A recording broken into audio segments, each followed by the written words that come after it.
membeli tasbih kayu koka, berikanlah ke kawan-kawan. Memang susah diajak matematika kalau jamaah belum makan.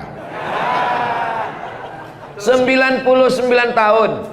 Di mana kami bisa lihat angka ini Pak Ustadz? Lihat dalam tafsir Abul Fida Ismail Ibnu Katsir. Makanya renungkan sejarah Nabi Ibrahim. Kenapa Ustadz cerita Nabi Ibrahim sejak khutbah tadi sampai setelah Jumat Nabi Ibrahim? Karena sekarang jamaah sedang pergi melaksanakan ibadah haji. Orang kalau cuma punya uang pergi haji umrah, tidak merenungkan cerita kisah Ibrahim, pulang dari sana dia nggak dapat pelajaran apa-apa. Pulang dari haji pas ditanya, gimana Pak Haji di sana? Panas. Gimana haji kemarin? Mutar-mutar, lari-lari, lempar-lempar. Dia tidak memahami apa kisah di balik pelajaran kehidupan Nabi Ibrahim alaihissalam. Makanya sebelum berangkat ke sana itu ada istita'ah namanya. Pertama, man istata'a ilaihi sabila, kemampuan ongkos biaya. Yang kedua, kemampuan sehat badan.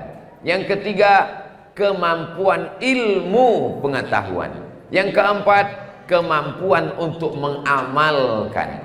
Bapak-bapak, ibu-ibu, tetap store ONH, tetap belajar agama, ngaji dengan guru-guru kita, supaya saat nanti berangkat ke sana mampu ekonomi, mampu sehat badan, mampu punya pengetahuan. Sehingga cerita kisah hari ini, oh ini Bukit Sofa yang diceritakan kemarin, oh ini Bukit Marwah yang diceritakan kemarin. Sofa tidak ada air, Marwah tidak ada air. Ternyata dia pergi ke sumur Zam-Zam, nampak lingkaran bulat warna coklat batunya, itulah sumur Zam-Zam tepat di depan pintu Ka'bah. Saya berangkat haji tahun 1992 bulan Mei.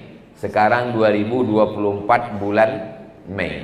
Saya berangkat tahun 1992 kelas 2 SMP. Waktu itu masih ada tangga turun ke bawah. Turun ke bawah ada sumur Zam-Zamnya bisa dilihat. Ada sumurnya, pipa dipasang ke dalam.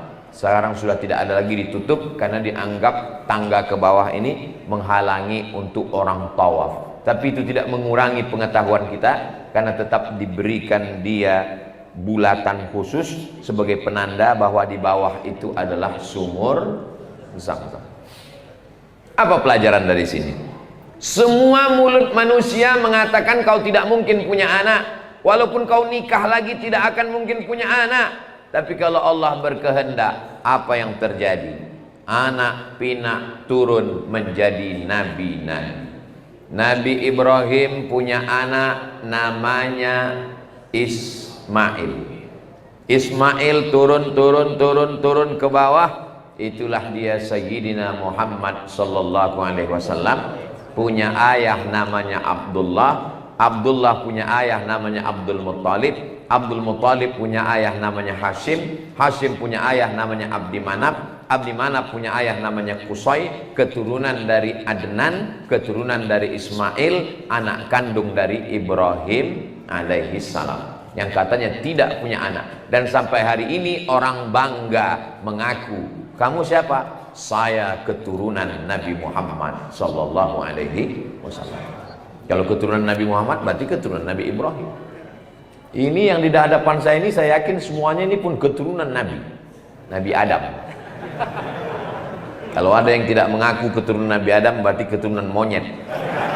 Bukan kata saya, itu kata Charles Darwin, teori evolusi yang tidak betul sama sekali, bertentangan dengan ayat Al-Quran.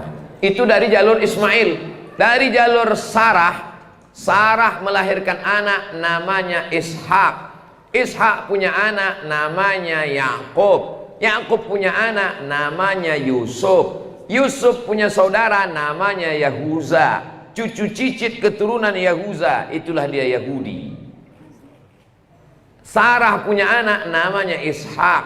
Ishak punya anak namanya Yakub. Yakub itu namanya dua, satu Yakub, satu Israel. Maka anak cucu Ishak disebut dengan Yakub. Anak cucu keturunan Yakub disebut dengan Bani Israel.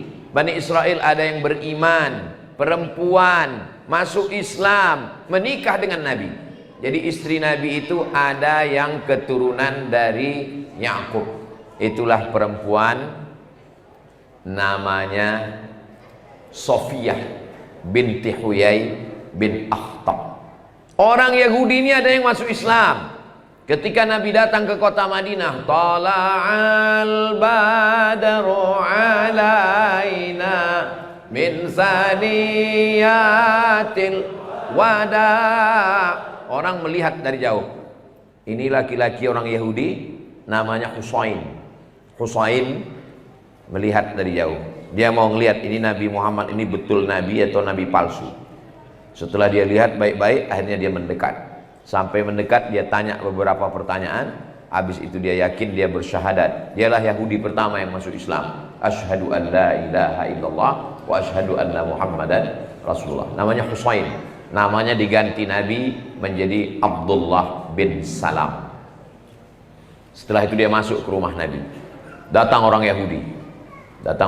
Nabi bertanya, kalian kenal dengan Husain?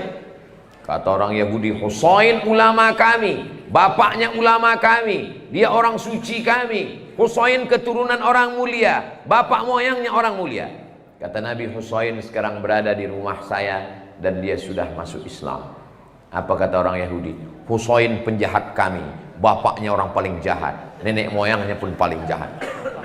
Orang Yahudi begitu cepat beralih. Kalau dia pengikut Nabi Muhammad, maka dia amat sangat benci. Husain masuk Islam, Ka'bul Ahbar masuk Islam.